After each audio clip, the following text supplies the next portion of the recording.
So we had a better night last night with Indy.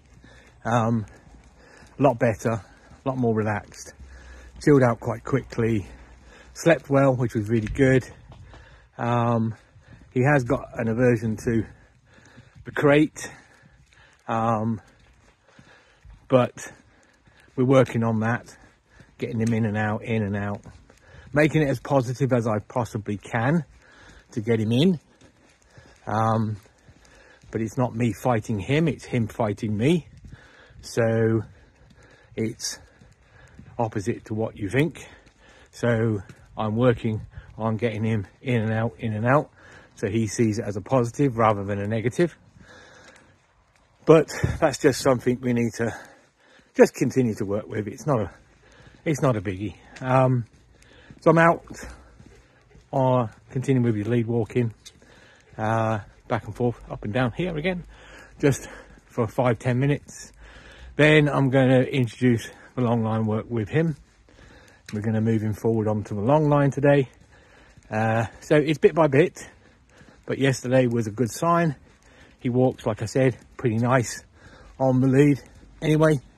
So I just want to introduce the long line today and see if we can get him long lining on the heel and get him to really start to focus that social drive in, and then obviously then we can continue to move forward. So every day moving forward with different things, but it's all about keeping his attention, keeping him with me and building that bond.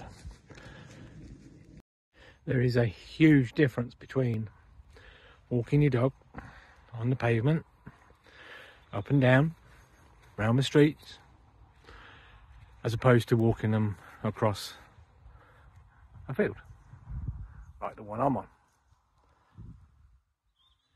Your dog's actions and your dog's behaviours will be different.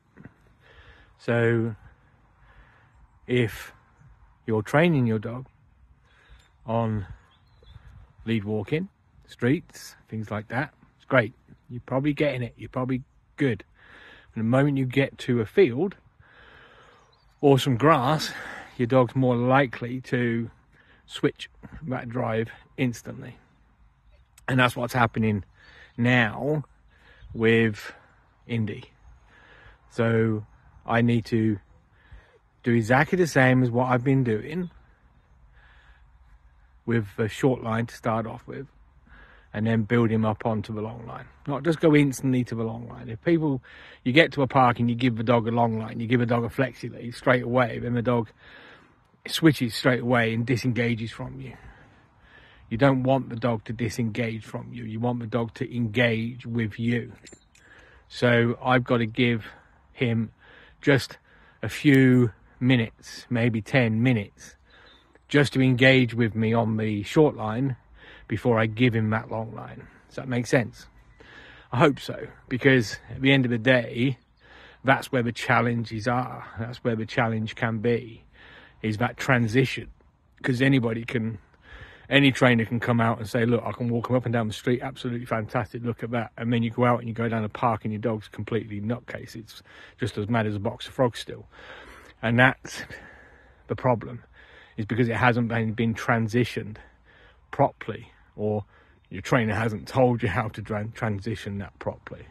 So I'm going to give him 10 minutes up and down, exactly the same as what I've been doing, trying getting that attention, getting that social drive, getting him to pay attention to me, and then I'll transition him onto the long line.